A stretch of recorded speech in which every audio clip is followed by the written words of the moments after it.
आज के अनुग्रह दैनिक मनन में आप सभी मित्रों का एक बार फिर से हार्दिक स्वागत करता हूं।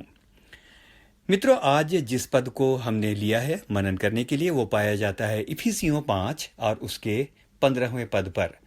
और यहां इस प्रकार से लिखा है, इसीलिए ध्यान से देखो कि कैसी चाल चलते हो, निर्बुद्धियों के समान नहीं पर बुद्धिमानों के समान चलो।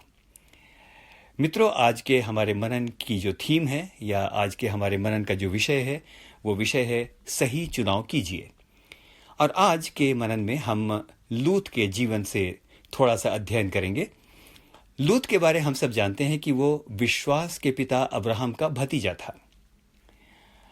मैं तो उसे सौभाग्यशाली कहूंगा क्योंकि वह उन सौभाग्यशाली लोगों में से था जिसको अब्राहम जैसे महान व्यक्ति के साथ विश्वास की यात्रा में चलने का अवसर परमेश्वर ने दिया। मैं विश्वास करता हूं मित्रों कि लूत ने अब्राहम के जीवन को बहुत ध्यान से देखा होगा।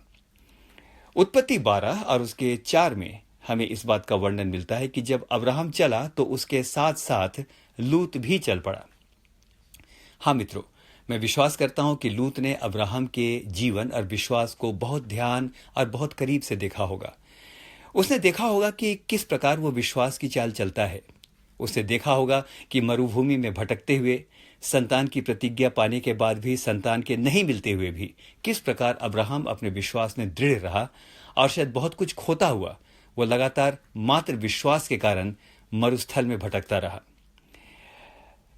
तो मित्रों, यदि लूत ने इतनी बातों को ध्यान से देखा था तो यदि वो चाहता तो अपने आत्मिक जीवन में बहुत आगे जा सकता था। लेकिन वचन बताता है कि एक समय ऐसा आया जब धन के कारण उसने अब्राहम से अलग होने का निश्चय किया। लूत के सामने 2 विकल्प थे। जो पहला विकल्प था वो ये है कि अब्राहम के साथ विश्वास की चाल चलना, और दूसरा विकल्प ये था कि अलग होकर किसी ऐसी जगह का चुनाव करना जहां वैभव और संपन्नता हो, जहां धन और संपत्ति हो। वचन बताता है उत्पत्ति 13 और उसके 10वें पद में, और यहां ऐसा लिखा है, तब लूत ने आंख उठाकर यरदन नदी के पास वाली सारी तराई को देखा और देखा कि वह सब सिंची हुई है। वह तराई यहोवा की वाटिका और मिस्र देश के समान उपजाऊ थी। मेरे मित्रों, जब लूत ने अपनी आंख उठाकर जब उसने यरदन की तराई को देखा तो यरदन की तराई के बारे में वचन के अंदर बड़ी सुंदर, मैं इस समय कहना चाहता हूं, तुलना है कि वो अदन की वाटिका के समान वो उपजाऊ थी।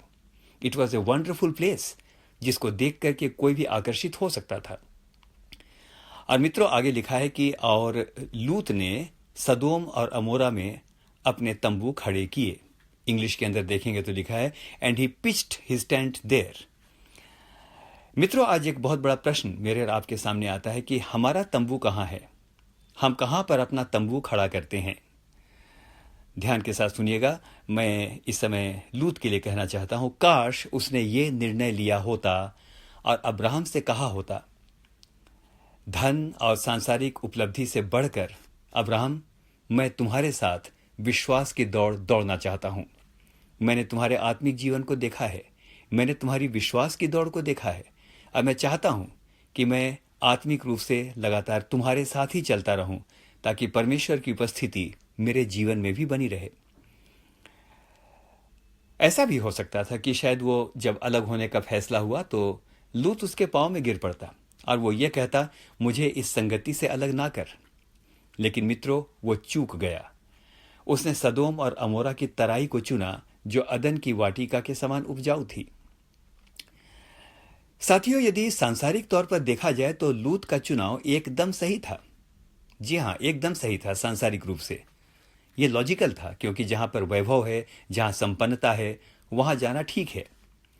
वो ये भी सोच सकता था, और शायद उसने ऐसा सोचा कि इस विश्वास के पिता अब्राहम के साथ यहां वहां मरुभूमि में हम भटक रहे हैं, कोई सेटलमेंट नहीं है।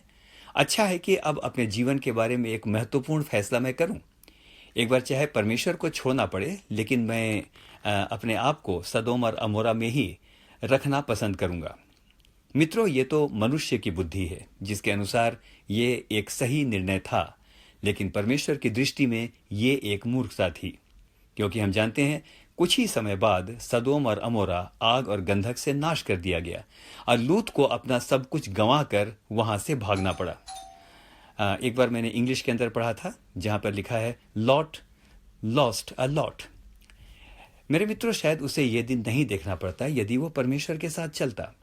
मित्र, आइए अब कंक्लूड करें।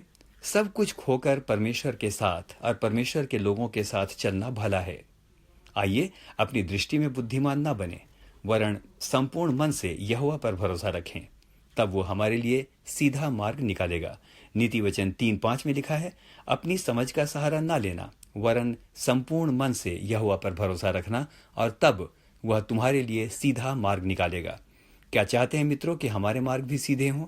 आइए मनुष्य की बुद्धि का इस्तेमाल न करके आइए परमेश्वर की ओर देखें।